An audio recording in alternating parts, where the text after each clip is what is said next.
Hello students, आप सभी का एजुकेशन की इस क्लास में स्वागत है। अभी तक हमने पिछली वीडियो में बौद्ध शिक्षा के बारे में जाना था, तो आज की वीडियो में हम शिक्षा की व्यवस्था के बारे में जानेंगे। आइए शुरू करते हैं हम अपनी आज की क्लास। बौद्ध धर्म का विकास मठों में हुआ था। ये मठ न केवल धर्म के वरन शिक्षा के भी केंद्र माने जाते थे और शिक्षा देने का कार्य उनमें निवास करने वाले भिक्षुओं द्वारा किया जाता था। इन तथ्यों पर प्रकाश डालते हुए डॉक्टर R.K. मुखर्जी ने लिखा है, बौद्ध मठ और बौद्ध शिक्षा ज्ञान के केंद्र थे। बौद्ध संसार अपने मठों से पृथक या स्वतंत्र रूप में शिक्षा प्राप्त करने का कोई अवसर नहीं देता था।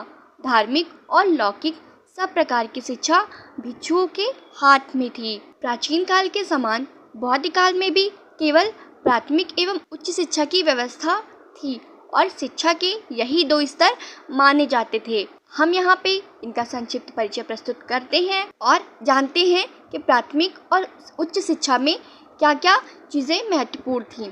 आइए शुरू करते हैं। आइए हम इसका सामान्य परिचय जानते हैं।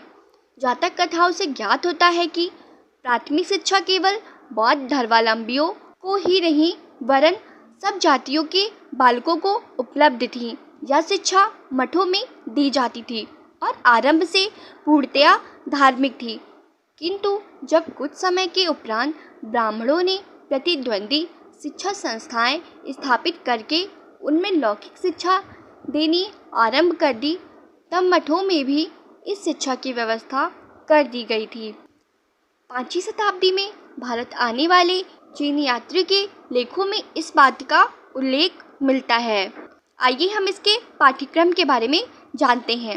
7वीं शताब्दी में भारत आने वाले चीनी यात्री हुएनसांग ने प्राथमिक शिक्षा के पाठ्यक्रम का वर्णन इस प्रकार किया है। आइए देखते हैं। बालकों को प्रथम 6 माह में सिद्धिरस्तु नामक बाल पोथी पढ़नी पड़ती थी। इस पोथी में 12 अध्याय और वर्णमाला के 49 अक्षर थे, जिनको विभिन्न क्रम में रखकर 300 से अधिक श्लोकों की रचना की गई। 16 माह के बाद बालकों को निम्नांकित 5 विद्याओं की शिक्षा दी जाती थी। पहली विद्या शब्द विद्या, दूसरी विद्या तर्क विद्या, तीसरी चिकित्सा विद्या, चौथी अध्यात्म विद्या और शिल्प विज्ञान विद्या। इस प्रकार पाठ्यक्रम में धार्मिक और लौकिक दोनों विषयों को स्थान दिया गया था। आइए इसके प्रवेश और अवधि के बारे में जानते हैं। 7वीं शताब्दी में भारत आने वाले चीनी यात्री इत्सिंग के अनुसार प्राथमिक शिक्षा आरंभ करने की आयु 6 वर्ष की थी। इस आयु की अवधि साधारणतया 6 वर्ष की ही मानी जाती थी। आइए शिक्षण विधि के बारे में जानते हैं। एल्बर्ट फिटके के अनुसार सामान्य शिक्षण विधि इस प्रकार की थी। शिक्षक लकड़ी की तख्ती पर वर्णमाला के अक्षरों को लिखता था और उनका उच्चारण करता था। बालक उसके उच्चारण का अनुकरण करते थे। इस प्रकार जब कुछ समय बाद उनको अक्षरों का ज्ञान हो जाता था, तब वे उनको लिखते थे।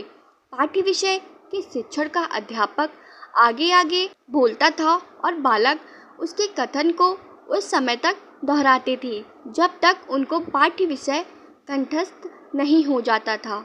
इस प्रकार शिक्षण विधि पूर्णतया मौखिक थी। आइए शिक्षा के माध्यम जानते हैं।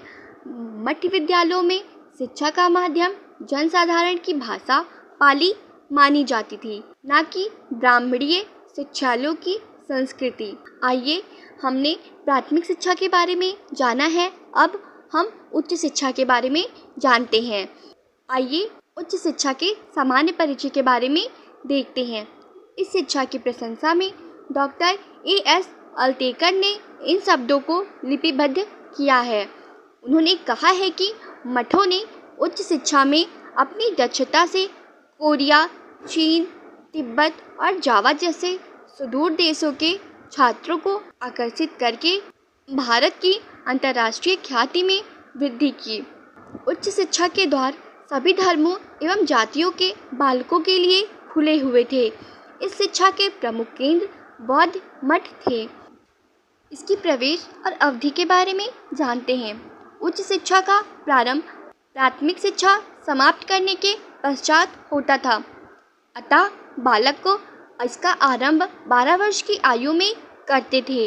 अध्ययन की अवधि 12 वर्ष ही मानी जाती थी, ताकि छात्र प्राचीन परंपरा के अनुसार 25 वर्ष की आयु में किसी व्यवसाय को ग्रहण करके गृहस्थ रूप से अपना जीवन व्यतीत कर सके। इसके पाठ्यक्रम को 2 भागों में विभक्त किया गया था, धार्मिक तथा लौकिक। धार्मिक पाठ्यक्रम भिक्षुओं और भिक्षुणियों के लिए था। इसका मुख्य धार्मिक विषय था बौद्ध धर्म, साहित्य, त्रिपिटक, विनय, धम्म आदि। जीवनोपयोगी विषयों में मठों और विहारों के निर्माण का व्यवहारिक ज्ञान, दान की संपत्ति का प्रबंध और हिसाब किताब आदि सम्मिलित थे तथा लौकिक पाठ्यक्रम साधारण नागरिकों के लिए था। इसका प्रमुख उद्देश्य उनको सुयोग्य नागरिक बनाना एवं आर्थिक और सामाजिक जीवन के लिए तैयार करना था। उनके पाठ्यक्रम में निम्नलिखित विषय सम्मिलित थे, जिसमें धर्म, दर्शन, साहित्य, तर्कशास्त्र, न्यायशास्त्र और चिकित्सा शास्त्र आदि सम्मिलित थे। इसमें शिक्षा का माध्यम समान रूप से पाली भाषा ही थी, परंतु वैदिक साहित्य की शिक्षा संस्कृत के माध्यम से ही दी जाती थी। इसके अतिरिक्त देश की अन्य प्रचलित भाषाओं का भी प्रयोग किया जाता था। इसका कारण महात्मा बुद्ध की भिक्षुओं को यह अनुमति दी थी और कहा था, भिक्षुओं, मैं तुम में से प्रत्येक को अपनी भाषा में बुद्ध की शिक्षाओं को सीखने की अनुमति देता हूँ। आइए शिक्षा में प्रसिद्ध विश्वविद्यालय के बारे में जानते हैं। बौद्ध काल में शिक्षा का मुख्य केंद्र मठ और विहार थे। इनसे छात्रावास संबद्ध थे। छात्रों को निःशुल्क शिक्षा, भोजन, वस्त्र, चिकित्सा आदि की सुविधा प्राप्त की जाती थी।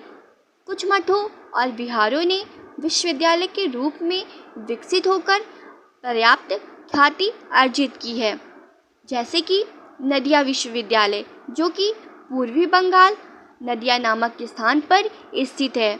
इसको ये 11वीं शताब्दी में राजा लक्ष्मण सेन के संरक्षण में प्रसिद्ध केंद्र हो गया था। दूसरा विश्वविद्यालय है वल्लभी विश्वविद्यालय। ये पूर्वी काठियावाड़ में वला नामक स्थान पर था। यह 7वीं शताब्दी से 12वीं शताब्दी तक पश्चिमी भारत का प्रमुख शिक्षा केंद्र माना जाता था। तीसरा विश्वविद्यालय है तक्षशिला विश्वविद्यालय। यह विश्वविद्यालय आधुनिक रावलपिंडी से लगभग 20 मील पश्चिम में स्थित था। यह अनेक शताब्दियों तक पहले वैदिक शिक्षा का और उसके बाद बौद्ध शिक्षा का प्रसिद्ध केंद्र माना जाता था। हमारा चौथा विश्वविद्यालय है नालंदा विश्वविद्यालय। यह विश्वविद्यालय पटना से लगभग 50 मील दूर दक्षिण में स्थित था। तो ये थे शिक्षा के कुछ प्रमुख विश्वविद्यालय। हमने बौद्ध शिक्षा की व्यवस्था के बारे में जाना है। तो अगली वीडियो में हम बौद्ध शिक्षा की कुछ प्रमुख विशेषताओं के बारे में जानेंगे। आज की क्लास हम यहीं पे समाप्त करते हैं।